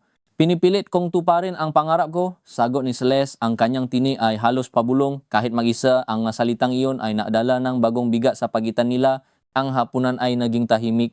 Ang tanging tunog ay ang pakalansingang mga kubyertos. Tila walang gustong maksimula, ngunit alam nilang hindi maaring manatili ang katahimikan. Sa huli, inilapak ni Elias ang kanyang tinidor. Ang kanyang tingin ay diretsong nakatuon sa mga mata ni Celeste. Celeste, hindi na natin maaring ipagpaliban ito. 15 taon. Kailangan kong malaman. Kailangan nating pausapan kung ano ang nangyari. Huminga ng malalim si Celeste. Ito na. Ang sandaling kinatatakutan niya, ngunit kasabay nito ay hinahangad din. Ang sandali kung saan kailangan niyang harapin ang nakaraan, ang sakit, ang lahat ng hindi nasabi. Alam ko, sabi ni Celeste, ang kanyang boses ay nanginginig. Naging duwag ako, Elias, naging duwa ako noon. Bakit, Celeste? Tanong ni Elias, ang sakit ay kumislap sa kanyang gamate. Bakit bigla na lang? Isang araw, mahal na mahal mo ako. Kinabukasan, wala ka na. wala man lang paalam, walang paliwanag. Naramdaman ni Celeste ang maluhang namumo sa kanyang mga mata, 15 taon na ang lumipas, ngunit sariwa pa rin ang sakit. Parang kahapon lang nangyari ang lahat. Hindi ko ginusto iyon, Elias. Sabi niya sa wakas ay sinalubong ang tingin nito. Paniwalaan mo ako, higit sa lahat ayoko nang iwan ka. Ang pinakamasakit na desisyon sa buhay ko ay ang umalis. Pero kailangan ko, Elias Kov, ngunit walang galit, tanging pagkalito at pihati. Ano ang nangyari? Si Tito Amando ba? Tumango si Celeste, hindi na kayang makunwari. Si Papa. Dumating siya sa apartment mo, Elias. Habang nasa klase tayo, nakita niya ang lahat ng gamit ko doon. Ang araw na iyon ay dapat na isa sa pinakamasaya sa buhay ni Celeste. Kakakuha lang niya ng matataas na markas sa kanyang final project. At nakplano sila ni Elias na ipadiwang sa isang simpleng hapunan sa kanilang paboritong kainan. Excited siya dahil sa wakas ay malapit na silang magtapos at handa na silang bumuo ng sarili nilang mundo. Ang apartment ni Elias ay naging kanilang santuaryo, ang kanilang maliit na silit sa gitna ng magulong siyudad kung saan sila ay malayang mangarap at magmahal. Inilipat na niya ang ilan sa kanyang mga damit, mga libro at ilang personal na gamit doon. Tila isang tahimik na pangako ng kanilang hinaharap. Ngunit nang umuwi siya mula sa universidad, may nakita siyang itim na sasakyan na nakaparada sa labas ng apartment ni Elias. Pinabilis niya ang kanyang habang ang kanyang puso ay biglang kumabog sa isang masamang pakiramdam. Pagbukas niya ang pinto, bumungat sa kanya ang hindi niya inaasahan. Nakaupo sa maliit na sofa si Amando, ang kanyang ama, ang mukha ay matigas at seryoso. Nakatayo sa tabi nito si Michael, ang kanyang bodyguard at driver na may malamig na tingin. Sa sahig, nakakalat ang ilan sa kanyang nga gamit ang kanyang sketchbook, ang kanyang paboritong kape, ang larawan nila ni Elias sa graduation ng high school. Celeste, ang boses ni Amando ay kalmado, ngunit ang kalmadong iyon ay mas nakakatakot kaysa sa anumang sigaw. Ipaliwanag mo sa akin ito. Naramdaman ni Celeste ang paglamig ng kanyang dugo. Alam niyang tapos na. Alam niyang nahuli siya. Ang kanyang lihim, ang kanyang pagmamahal kay Elias ay nabuking. Papa, ano ang ginagawa mo rito? Tanong niya. Pinilit ang kanyang boses na maging matatag. Bakit mo ginagalaw ang nagamit ko? Ang nagamit mo. Amando laughed, a humorless sound. Ang magamit mo sa bahay na isang hampas lupang walang kinabukasan? Ikaw, Celeste, ang anak ko, ang tagapakmana ng Amador Group ay nakatira sa ganitong klase ng lugar. Ang masalitang iyon ay tumusok sa kanyang puso. Ang pagmamahal ni Amando ay palaging may kondisyon at ang kondisyong iyon ay ang sundin niya ang lahat ng gusto nito, ang tuparin ang lahat ng inaasahan nito. Ang Elias ay hindi bahagi ng planong iyon. Hindi ka niya mahal. Celeste, patuloy ni Amando, ang kanyang boses ay mas matigas na ginagamit ka lang niya. Ang apelido mo, ang koneksyon mo. Tingin mo ba kung hindi ka anak ng isang amador, papansinin ka niya? Papa, hindi totoo yan! Sigaw ni Celeste, ang kanyang mga mata ay nanlilisik. Mahal namin ang isa't isa, pagmamahal, muling tumawa si Amando. Pagmamahal na magdadala sa iyo sa kahirapan, pagmamahal na sisira sa kinabukasan mo. Celeste, biniyan kita ng lahat. Edukasyon, oportunidad, isang magandang pangalan, ipapapalit mo ba iyon sa isang lalaking walang maibibigay sa iyo kundi pangarap? Naramdaman ni Celeste ang pait sa kanyang dila. Hindi pera ang lahat, Papa. Hindi pera ang lahat. Ulit ni Amando, tumayo at lumapit sa kanya. Ang kanyang anino ay bumalo sa kanya. Pero pera ang nagbibigay ng kalayaan, kapangyarihan, kakayahang matupad ang mapangarap mo. Tingin mo ba, kung hindi ka anak ko, matutupad mo ang pangarap mong maging arkitekto? Tingin mo ba, kung walang Amador Group sa likod mo, makapagdisenyo ka nga malalaking proyekto? Ang nga salitang iyon ay tumama sa kanya. Alam niyang may punto ang kanyang ama. Ang mundo ay malupit at ang pangalan ng kanyang ama ay nagbukas ng maraming pinto para sa kanya. Ngunit hindi iyon ang dahilan kung bakit niya minahal si Elias. May dalawa kang papipilian, Celeste, sabi ni Amando. Ang kanyang boses ay naging parang yellow. Umalis ka sa buhay ng lalaking ito. Kalimutan mo siya. Ipagpatuloy mo ang pag-aral mo at tuparin ang mapangarap mo sa ilalim ng pangalan ng Amador. O manatili ka sa Kanya at kalimutan mo ang lahat ng mayroon ka. Hindi lang ang pag-aaral mo, kundi pati na rin ang lahat ng koneksyon, lahat ng mana mo, kailangan mong pumili. Ngayon, naramdaman ni Celeste ang pagguho ng kanyang mundo. Ang pagpili ay hindi madali. Kung pipiliin niya si Elias, mawawala ang lahat ng pinahirapan niya, ang lahat ng pangarap niya sa arkitektura. Mawawala rin ang koneksyon niya sa kanyang ina, sa kanyang kapatid. Kung pipiliin niya ang kanyang pamilya, mawawala ang lalaking mahal niya. Iniisip niya si Elias, ang kanyang kabaitan, ang kanyang pagmamahal, ang kanyang pangarap. Ngunit naisip din niya ang hirap na haharapin nila kung wala siyang suporta. Magtatrabaho sila para mabuhay at ang mga pangarap nila sa arkitektura ay tila malayo. Ang kanyang ama ay may koneksyon sa halos lahat ng tao. Alam niya na kayang sirain ni Amando ang kinabukasan ni Elias kung gugustuhin nito. Hindi niya kayang ilagay sa panganib ang kinabukasan ng lalaking mahal niya. Huwag mong sirain ang buhay ng lalaking ito. Celeste, dakda pa ni Amando, na tila nabasa ang kanyang isip. May mga paraan ako para hindi siya makahanap ng trabaho. May mga paraan ako para mawalan siya ng koneksyon. Handa kang isakripisyo ang pangarap niya para sa pagmamahal mo. Naramdaman ni Celeste ang paglamig ng kanyang katawan. Nagawa na iyon ng kanyang ama nun. Sinira nito ang karir ng isang kaibigan ng kanyang kapatid dahil hindi nito nagustuhan ang relasyon nila. Alam niyang kaya nitong gawin iyon kay Elias. Ang kanyang puso ay lumaban, ngunit ang kanyang isip ay nagdesisyon para kay Elias. Para sa kinabukasan niya, kailangan niyang iwan ito. Kahit gaano kasakit, pupunta ako sa Baguio, Papa, sabi niya. Ang kanyang tinig ay malamig at malayo, ang kanyang nga mata ay walang emosyon. Ngayon, kinabukasan, lumipad siya papuntang Baguio.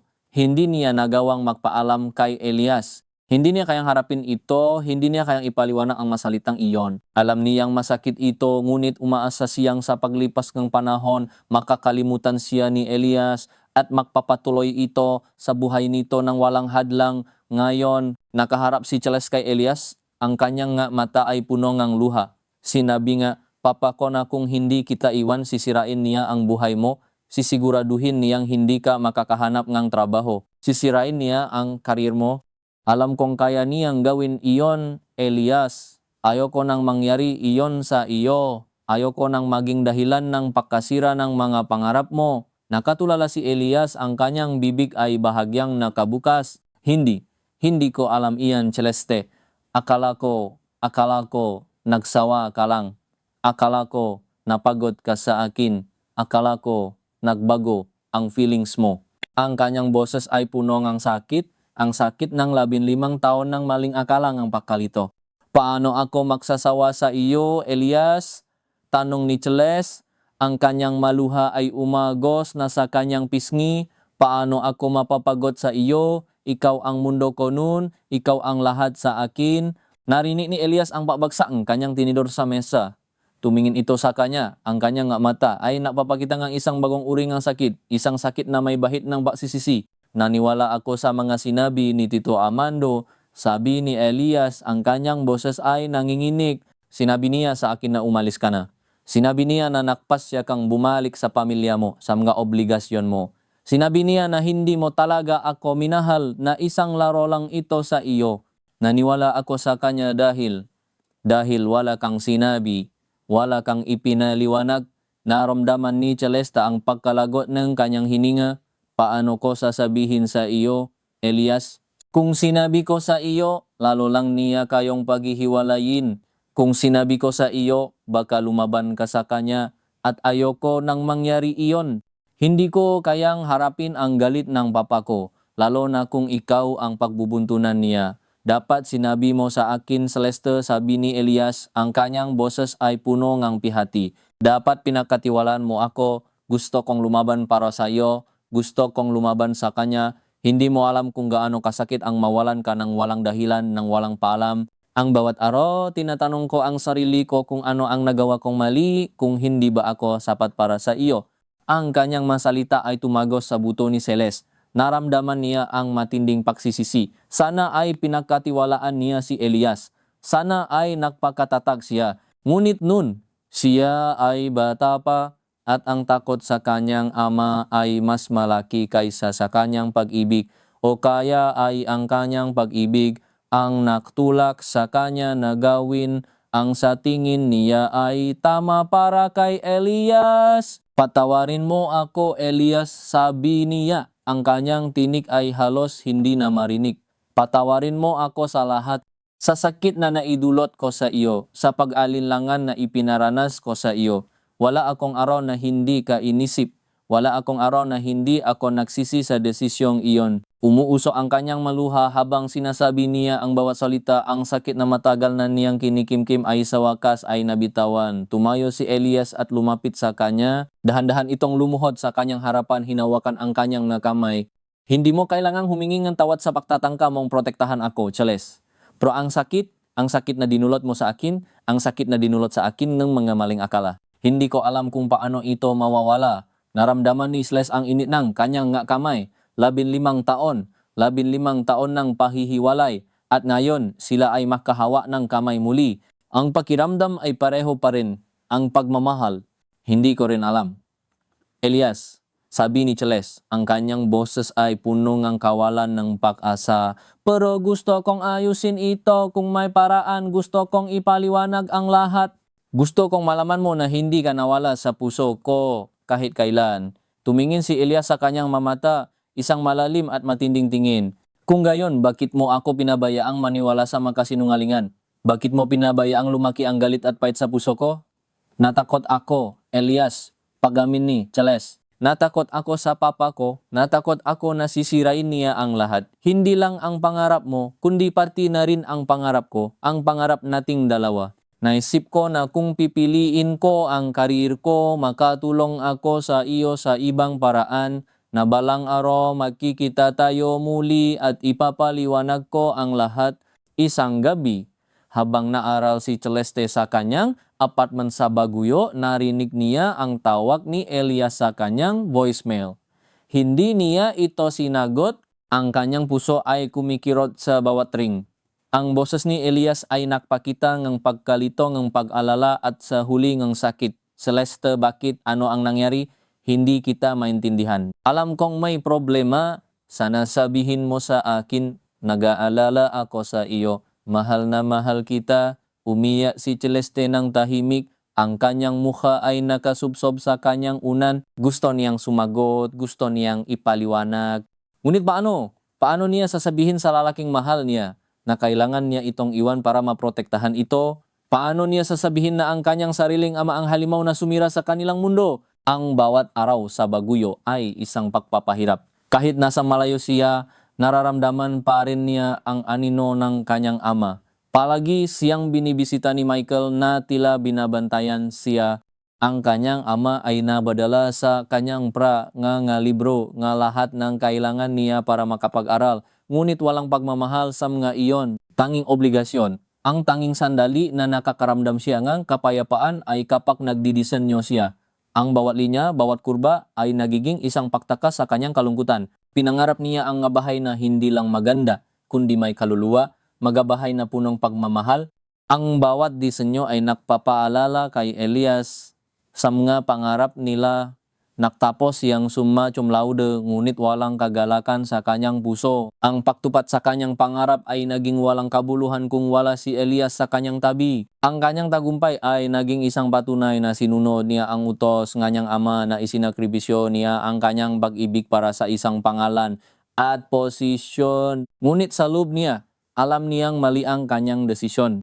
At ngayon, nandito na ako, Elias, sabi ni Celeste. Ang kanyang makamay ay mahigpit na nakahawa sa makamay nito. Mas matanda na ako, siguro mas matalino. Hindi ko nahahayaang takutin akong papa ko. Pero ngayon, ikaw na ang nasasaktan. At hindi ko alam kung paano ko iyon ayusin. Huminga ng malalim si Elias. Binitawan nito ang kanyang mga kamay at umupo ulit sa upuan. Ang kanyang tingin ay nakatuon sa malalayong bundok na parang doon niya mahahanap ang sagot sa lahat ng kanyang tanong. Ang dami kong tanong, Celeste, sabi niya, ang kanyang boses ay tila isang bulong. Ang dami kong galit, hindi sa iyo kundi sa sitwasyon sa kanya. Sa mga taong sumira sa ating dalawa, alam ko, sagot ni Celeste, ang kanyang puso ay nabibiyak at handa akong sagutin ang lahat. Handa akong pakinggan ang lahat ng sakit mo. Handa akong harapin ang lahat ng galit mo. Katahimikan muli ang bumalot sa kanila. Ngunit sa pagkakataong ito, hindi ito isang katahimikan ng hindi nasabing solita, kundi isang katahimikan na mga solitang nabitawan na at ang bigat ng katotohanan na sa wakas ay nahayag. Ano ang plano mo ngayon? Tanong ni Elias, hindi pa rin tumitingin sa kanya. Ang resort project na ito ay napakalaking pagkakataon para sa akin, sabi ni Cheles. Ang aking unang malaking proyekto na may eco-friendly na konsepto. Ito ang simulang ng pangarap ko. Pero may kulang pa rin. Ang pangarap natin nun. Ang pangarap na magtayo ng isang mas mahusay na mundo. Elias finished, finally turning his gaze back to her. A hint of something unreadable in his eyes. Ang pangarap na makasama nating bubuo. Oh, sagot ni Celeste. Ang kanyang boses ay halos hindi marinig. Iyon ang pangarap ko. Ang pangarap natin. Ngumiti si Elias, ngunit may bahid ng kalungkutan sa ngiting iyon. Ang dami ng nangyari, Celeste. Maraming tubig na ang dumaloy sa ilalim ng tulay. Pareho tayong nagbago, pareho tayong nasaktan, pero nagmamahal pa rin, sabi ni Celeste. Ang kanyang mata ay puno ng pag-asa. Naniniwala pa rin ako sa pagmamahal natin, Elias. Umiling si Elias, hindi sa pagtanggi, kundi sa pag-aalinlangan. Hindi madali iyan, Celeste. Hindi lang tayo ang nasaktan. Ang mga pamilya natin, ang mga sitwasyon, ang mga alaala. Alam ko, sagot ni Celeste. Alam kong mahirap, pero handa akong lumaban ngayon. Handa akong harapin ang papa ko. Handa akong harapin ang lahat para sa iyo, para sa atin. Tumingin si Elias sa kanyang mata. Ang kanyang tingin ay matalim at punong tanong. At paano kung ayaw ko na? Paano kung hindi na ganun kadali para sa akin? Paano kung ang sakit ay mas malaki na kaysa sa pagmamahal? Bumaba ang tingin ni Celeste. Ang kanyang puso ay lumubog. Ito ang kanyang kinatatakutan, na ang sakit na kanyang idinulot ay mas malaki pa kaysa sa anumang pagmamahal na nananatili. Kung iyon ang desisyon mo, Elias, sabi niya, ang kanyang boses ay basag, rerespetuhin ko. Pero kailangan mong malaman na palagi kang nandito. Dinampot niya ang kanyang kamay at inilagay sa kanyang puso, at palagi kitang mamahalin. Isang mahabang katahimikan ang muling bumalot sa kanila. Ang hangin sa cabin ay naging mas malamig. Ang liwanag ay tila mas dim. Si Elias, ang kanyang mukha ay seryoso. Ang kanyang mata ay nakatitig sa kanyang mata, nagbabasang bawat emosyon, bawat pagsisisi, bawat pagmamahal na nakikita niya. Hindi ko alam, Celeste, sabi niya sa huli. Ang kanyang boses ay tila pagod. Ang dami kong kailangang iproseso. Ang dami kong kailangang intindihin. Ang lahat ng akala ko ay totoo, biglang naging kasinungalingan. Bigyan mo ako ng pagkakataon, Elias, pagmamakaawa ni Celeste. Bigyan mo tayo ng pagkakataon para sa nakaraan natin, para sa mga pangarap natin. Kung hindi man para sa atin, sana para sa kapayapaan ng puso natin. Tumayo si Elias. Naglakad ito papunta sa bintana, tinitignan ang kadiliman sa labas na may ilang bituin na kumikinang. Sige, Celeste, sabi niya. Ang kanyang boses ay puno ng pag-alinlangan. Bigyan natin ang isa't isang pagkakataon para linawin ang lahat, para malaman kung mayroon pa bang pag-asa para sa atin, o kung ang pangarap natin ay mananatili na lang na alaala. Isang kislap ngang paasa ang naramdaman ni Celeste. Maliit lang ngunit sapat na iyon, hindi pa tapos. Hindi pa sila tapos. Salamat, Elias. Sabi niya, ang kanyang tinig ay punong pasasalamat. Salamat sa pagkakataon. Lumingon si Elias sa kanya. Ang kanyang ngiti ay hindi pa rin bumalik, ngunit ang kanyang nga mata ay tila mas payapa na. Pero kailangan nating maging matapat sa isa't isa, Celeste. Walang lihim, walang takot. Simula ngayon, tumango si Celeste, pinunasan ang kanyang luha. Pangako, walang lihim, walang takot. Ngunit sa loob niya, alam niyang hindi iyon magiging madali. Ang takot sa kanyang ama ay malalim na nakaugat. At alam niyang si Amando ay hindi madaling bibitaw. Ang laban ay nagsisimula pa lang. Ang laban para sa kanilang pag-ibig at ang laban para sa kanyang kalayaan. Nakpasya silang ipagpatuloy ang pag-usap kinabukasan. Kailangan nilang matulog, iproseso ang lahat ng impormasyon, ang lahat ng emosyon. Nang umalis si Elias, naramdaman ni Celeste ang isang pakiramdam galayaan, ngunit kasabay nito ay isang mabigat na pasanin. Ang lahat ng kanyang lihim ay nabunya na. Ngayon, ang tunay na hamon ay magsimula muli at tingnan kung ang kanilang pag-ibig ay sapat na malakas para muling buuin ang nasira. Kinabukasan, maaga siyang nagising. Ang sikat na araw ay nagbibigay ng liwanag sa kanyang jabin, ngunit ang kanyang isip ay nananatiling malalim na iniisip ang lahat ng nangyari kagabi. Nakape siya habang tinitignan ang malawa na tanawin. Ang mabundok ay payapa, ang langit ay asul, ngunit sa loob niya ang bagyo ay nagsisimula pa lang. Tinawagan niya ang kanyang assistant sa Manila, si Anna, upang ipaalam na magtatagal pa siya sa Baguio. Kailangan niyang mag-isip, kailangan niyang magplano. Higit sa lahat, kailangan niyang harapin ang kanyang ama. Celeste, may problema ba? Tanong ni Anna, narinig ang pagbabago sa kanyang boses. Walang problema, Anna, sagot ni Celeste, pinilit ang kanyang boses na maging kalmado. May kailangan lang akong ayusin dito. Importante, saka ko na ipapaliwanag. Narinig niya ang paalala sa boses ni Anna, ngunit hindi niya kayang ipaliwanag ang lahat sa ngayon. Kailangan niya ng oras. Matapos ang tawag, inilabas ni Celeste ang kanyang sketchbook na umpisa siyang mag-drawing. Madisenyo nga bahay, magusali, landscape, madisenyo na may inspirasyon mula sa kalikasan, mula sa kanyang puso. Madisenyo na sumasalamin sa pangarap na ibinahagi nila ni Elias. Habang nakdo-drawing, naalala niya ang isa pang alaala. Isang hapon, nasa isang library sila ni Elias, nag-aaral para sa isang malaking proyekto. Sa halip na mag-aaral, nag-umpisa silang mangarap. Anong kakaban natin pagkatapos na graduasyon? Tanong ni Elias, nakasandal sa kanyang balikat, matatayo-tayo nga sarili nating firm. Sagot ni Celeste, ang kanyang nga mata ay naniningning. Isang firm na magdidisenyo nga eco-friendly na bahay, mabahay na may koneksyon sa kalikasan, at magdidisenyo ako nga hardin na akma sa bawat bahay. Dagdag ni Elias, nga hardin na magbibigay buhay sa magusali mo. Pinangarap nilang maging makasama hindi lang sa pag-ibig, kundi pati na rin sa propasyon. Ang kanilang mga talento ay magpupuno sa isa't isa. Si Celeste ang arkitekto na nagbibigay ng istruktura at konsepto. Si Elias, ang landscape designer na nagbibigay ng buhay at natural na kagandahan. Pinangarap din nilang magtayo ng isang bahay para sa kanilang sarili. Isang bahay na simple pero elegante. Isang bahay na gawa sa recycled materials, na may solar panels at may sariling rainwater harvesting system. Isang bahay na may malaking bintana sa harap kung saan makikita nila ang sunrise habang umiinom ng kape, at sa gabi makikita nila ang bituin habang nag-uusap tungkol sa kanilang mapangarap. Iyon ang tunay na kaligayahan. Sabi ni Elias noon, hinawakan ang kanyang kamay. Ang makasama at tuparin ang pangarap natin. Bumalik si Celeste sa kasalukuyan. Ang pangarap ay naroon pa rin, maliwanag pa rin sa kanyang isip. Ngunit ang landas patungo rito ay puno ng tinik. Kailangan niyang lumaban. Hindi na lang para sa kanyang pangarap, kundi para sa kanyang pag-ibig. Nagpasya siyang magbihis at bumaba sa site ng resort. Ang bawat gusali na nabubuo ay nagbibigay sa kanya ng inspirasyon.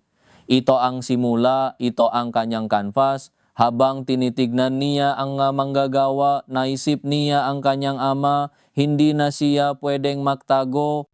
Kailangan na niyang harapin ito. Kailangan na niyang ipaglaban ang kanyang sarili, ang kanyang pag-ibig at ang kanyang kalayaan. Inilabas niya ang kanyang telepono at diniyal ang numero ng kanyang ama. Matagal bago sumagot. Celeste, ang boses ni Amando ay kalmado, ngunit may bahid ng pagtataka. Hindi ko inaasahan ang tawag mo. Papa, sabi ni Celeste, ang kanyang boses ay matatag. Kailangan nating mag-usap. Nakaroon na katahimikan sa kabilang linya. Tungkol saan, anak? Tungkol sa nakaraan, sagot ni Celeste. Ang kanyang puso ay kumakabo ng malakas. At tungkol sa kinabukasan ko, may problema ka ba sa proyekto mo? Tanong ni Amando. Ang kanyang tono ay tila walang pakialam. O may bagong lalaki ka na naman. Walang problema sa proyekto ko at lalong walang bago. Papa, sabi ni Celeste. Ang kanyang boses ay punong galit na matagal na niyang kinimkim. Tungkol ito kay Elias. Alam ko na ang lahat at hindi na ako magtatago pa. Narinig niya ang pakbuntong hininga ng kanyang ama. Celeste, akala ko ba napag-usapan na natin iyan? Huwag mong sirain ang karir mo sa isang lalaking walang may bibigay sa iyo. Hindi mo naiintindihan. Papa, sabi ni Celeste, ang kanyang tinik ay tumaas. Hindi mo kailanman naintindihan. Hindi ito tungkol sa pera o posisyon. Tungkol ito sa pag-ibig. Tungkol ito sa kalayaan. At hindi ko nahahayaang kontrolin mo ang buhay ko. Celeste, anak ko, ginagawa ko lang ang pinakamainam para sa iyo, sabi ni Amando. May bahid ng pagkabigla sa kanyang boses. Ang pinakamainam para sa akin, Papa, ay ang maging masaya ako, sagot ni Celeste. At hindi mo ako pwedeng ipagkaila sa kaligayahang iyon. Hindi na sumagot si Amando. Ang tawag ay naputol.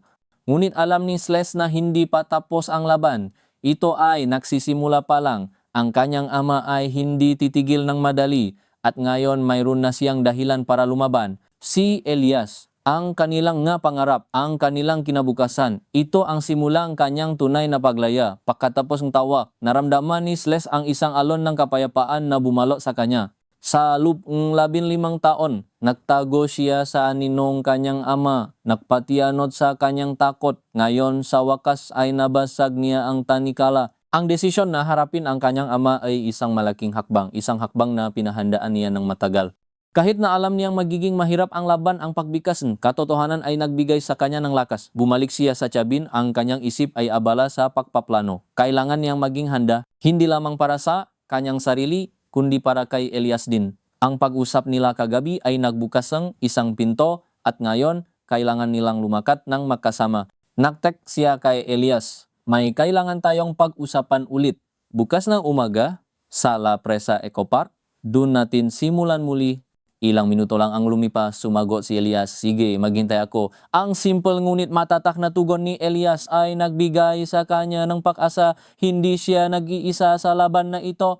Ang araw na iyon ay lumipas sa pag-isip. Pinasamo-samo ni Celeste ang kanyang disenyo, ang kanyang plano. Ang resort project na ito ay hindi na lamang isang trabaho para sa kanya. Ito ay isang testamento sa kanyang determinasyon, isang simbolo ng kanyang kalayaan. Ang bawat sulok, bawat istruktura ay may kalakip na bahagi ng kanyang kaluluwa, ng kanyang pangarap. Kinaumagahan, maaga siyang natungo sa La Presa Eco Park. Sariwa ang hangin, ang mangga dahon ay malinaw sa sikat ng araw. Ang lugar ay payapa, tila nag-aanyaya ng kapayapaan sa gitna ng kanyang magulong buhay. Ang lugar na ito ay malapit sa kanyang Tiabin, isang paboritong lugar niya para maklakat-lakat at makisip. Hindi naktagal, nakita niya si Elias na paparating. Nakasuot ito ngang kaswal na damit. Ang kanyang buho ay bahagyang ginulong ang hangin. Ngunit ang kanyang mata ay matalim, puno ang determinasyon. Naglakad sila ng magkatabi, walang imik. Ang tunog ng kanilang mayapa sa graba, ang tanging naririnig. Ang puno ay tila saksi sa kanilang muling pagtatakpo. Salamat sa pagdating, sabi ni Celeste, sa wakas ay bumasak sa katahimikan. Salamat sa patawag, sagot ni Elias. Ang kanyang tinig ay malumanay. Kailangan natin ito. Pumunta sila sa isang lugar na may bench kung saan tanaw ang malawak na tanawin ng kabundukan. Umupo sila magkatabi ngunit may sapat na espasyo sa pagitan nila. Celeste, matapos ang lahat ng sinabi mo kagabi, naisip ako ng husto, sabi ni Elias. Ang kanyang tingin ay nakatuon sa malayo. Ang galit na naramdaman ko sa loob ng 15 taon ay napalitan ng pagkalito, ng sakit at ng malalim na panghihinayang. Alam ko, sagot ni Celeste, at ako ang may kasalanan niyan. Kung sana ay naging mas matapang ako nun, kung sana ay sinabi ko ang katotohanan sa iyo. Hindi mo kailangang sisihin ang sarili mo ng buo. Celeste, sabi ni Elias sa wakas ay tumingin sa kanya. Bata pa tayo nun. At ang ama mo, alam kong kaya niyang gawin ang mga sinasabi mo. Ang pag-unawa sa kanyang boses ay nagbigay sa kanyang ginhawa. Ito ang pag-unawa na matagal na niyang hinahangad. Pero patuloy ni Elias. Hindi pa rin ito binabago ang katotohanan na nasaktan tayo pareho. At ang mga sugat na iyon ay malalim, handa akong gawin ang lahat. Elias, sabi ni Celeste, ang kanyang boses ay punong pag-asa. para pagalingin ang mga sugat na iyon para sa atin. Tumingin si Elias sa kanyang mamata, ang kanyang tingin ay naghahanap ng kasagutan. Ang dami nating pangarap noon, Celeste. Ang bahay na ating dinisenyo, ang firm na ating itatayo, ang simpleng buhay na ating bubuoin, lahat ng iyon ay nawala ng biglaan. Hindi nawala Elias, sabi ni Celeste, ang kanyang boses ay namamadali. Ang pangarap na iyon ay narito pa rin sa puso ko. Sa bawat disenyo na ginagawa ko, ikaw ang inspirasyon ko. Ang resort project na ito ay ang simulang ang pangarap natin, ang paggawa ng gagusaling may respeto sa kalikasan. Ngumiti si Elias isang bahagyang ngiti, nakikita ko iyan, ang mas sketches mo sa cabin, naalala ko ang mga pangarap natin noon, ang pag-usap natin sa lamesa Eco Park. Oh, sabi ni Celeste, ang kanyang puso ay gumaan. Iyon ang tunay nating pangarap. Hindi lang basta maging matagumpay, kundi ang magkaroon ng kahulugan ang ating trabaho. Ang mag-iwan ng magandang pamana para sa susunod na henerasyon. Nagkaroon ng katahimikan muli, ngunit sa pagkakataong ito, hindi ito awkward. Ito ay puno ng pag-asa ng muling pagtatayo ng mga tulay. Celeste, sa loob na 15 taon sinubukan kong magpatuloy sa buhay ko, sabi ni Elias. Ang kanyang tingin ay seryoso muli. Nag-aral ako, nagtrabaho, nagkaroon din akong ibang relasyon. Ngunit wala sa kanila ang nakapuno sa puwang na iniwan mo. Palagi kang naroon sa likod ng isip ko, ang matanong na hindi nasagot. Ang sakit na hindi nawala, naramdaman ni Celeste ang hapdi sa kanyang puso. Ang ideya na nakaroon nga ibang relasyon si Elias ay nakbigay sa kanya ng isang tusok ng selos, ngunit mas matimbang ang awa at pagsisisi. Patawad, sabi niya, ang kanyang boses ay halos hindi marinig. Patawad sa sakit na idinulot ko sa iyo. Patawad sa mga taon na iyon. Hinawakan ni Elias ang kanyang kamay, isang banayad na pahawa. Hindi na tayo makakabalik sa nakaraan, Celeste.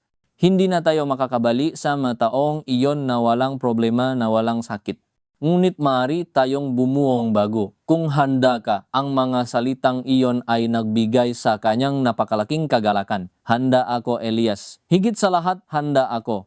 Kailangan ko lang ng pagkakataon. Kailangan ko lang ng tiwala mo. Ang tiwala, iyan ang pinakamahirap na ibalik. Sabi ni Elias, ang kanyang tingin ay malalim, pero susubukan ko para sa atin, para sa mga alaala natin. At para sa mga pangarap na iyon na nananatili, isang mainit na ngiti ang sumilay sa mga labi ni Celeste. Ngayon, sa wakas, may pag-asa, mayroong ikalawang pagkakataon, pero Celeste, patuloy ni Elias, ang ama mo, mayroon ka na bang plano kung paano mo siya haharapin? Alam kong hindi siya madaling bibitaw. Sagot ni Celeste. Ang kanyang ngiti ay naging matatag. Tinawagan ko siya kaninang umaga. Sinabi ko sa kanya na hindi na ako magtatago pa. Sinabi ko sa kanya na hindi na niya ako kayang kontrolin. At sinabi ko sa kanya na ikaw ay bahagi ng kinabukasan ko. Nagulat si Elias sa kanyang sinabi. Ginawa mo iyan, matapang ka, Celeste. Hindi na ako ang batang duwa nun, Elias, sabi ni Celeste. Pagod na akong magtago. Pagod na akong magpanggap. Handa akong lumaban para sa kalayaan ko at para sa atin. Hindi na ako papaya na sirain niya ang buhay ko, ang buhay natin, nang walang laban. Isang ngiti ang sumilay sa mga labi ni Elias. Isang ngiti na matagal na niyang hindi nakita. Isang tunay na ngiti na may bahid ng pahanga. Kung gayon, kailangan kong lumaban sa tabi mo. Kung handa ka nang harapin siya, handa rin akong suportahan ka. Ang masalitang iyon ay nakpakalma sa puso ni Celeste. Hindi na siya mag-iisa. Mayroong makakasama siya sa laban. Salamat, Elias, sabi niya. Ang kanyang boses ay puno ng pasasalamat. Salamat sa pagtitiwala mo. Salamat sa ikalawang pagkakataon. Wala iyan, sabi ni Elias. At sa pagkakataong ito, hinawakan niya ang kanyang kamay ng mas mahigpit. Dapat ay matagal na nating ginawa ito. Naramdaman ni Celeste ang init ng kanyang kamay. Ang init na matagal na niyang hinahanap. Ang init na napapaalala sa kanya ng pag-ibig na walang katapusan. Pero kailangan pa rin nating ayusin ang marami, Celeste, sabi ni Elias. Ang kanyang boses ay puno ng pagiging praktikal. Hindi lang ang sugat ng nakaraan, kundi pati na rin ang kasalukuyan. Ang kanyang impluensya, ang kanyang kapangyarihan. Alam ko, sagot ni Celeste, at handa akong harapin iyon sa tulong mo. Isang bagong kabanata ang nagbubukas sa kanilang buhay. Isang kabanata na punong nga hamon, nga laban, ngunit puno rin ng pag-asa, ng pagmamahal at ng pangako ng isang mas magandang kinabukasan. Ang Lapresa Eco Park na minsang naging saksi sa kanyang kalungkutan ay ngayon ay magiging saksi sa muling pagkabuhay ng kanilang pag-ibig ng kanilang mapangarap. Sa mga sumunod na araw, madalas silang magkita. Hindi na lang bilang makasintahan, kundi bilang magkaibigan na muling natuklasan ang isa't isa at nag-uusap tungkol sa lahat ng nangyari. Ipinagpatuloy nila ang kanilang pag-usap. Unti-unting binubuo ang nga nawawalang piraso ng kanilang nakaraan. Pinupunan ang ngapuang ng pagkalito at sakit. Si Elias ay naging mas bukas sa kanyang manaramdaman, habang si Celeste naman ay naging mas matata sa kanyang pagharap sa katotohanan. Ang resort project ay nagpatuloy din sa pagunlad. Ngayon, mas may inspirasyon na siya. Ang bawat disenyo ay nagiging isang simbolo ng kanyang kalayaan at ang muling pagkabuhay ng kanyang pag-ibig. Isang hapon, habang binibisita niya ang site ng kanyang proyekto, dumating si Michael. Ang kanyang presensya ay nagdulot ng lamig sa kanyang pakiramdam. Ang mukha ni Michael ay seryoso. Ang kanyang mata ay walang emosyon. Nais ni Don Armando na mausap kayo. Sabi ni Michael, ang kanyang boses ay parang robot. Sa lalong madaling panahon, sa opisina niya sa Manila, tumingin si Celeste kay Michael. Ang kanyang puso ay kumabok ng malakas, ngunit hindi na sa takot, kundi sa determinasyon. Sabihin mo kay Papa, darating ako. Pero sa sarili kong nga termino at hindi ako mag-isa. Umalis si Michael nang walang salita, ngunit sa kanyang paalis naramdaman ni Celeste ang bigat ng laban na paparating. Hindi ito magiging madali. Ngunit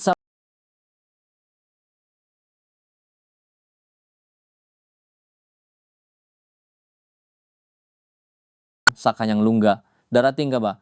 Hindi nagtagal, sumagot si Elias. Palagi, ang isang simpleng salitang iyon ay nagbigay sa kanya ng lakas. Handang-handa na siya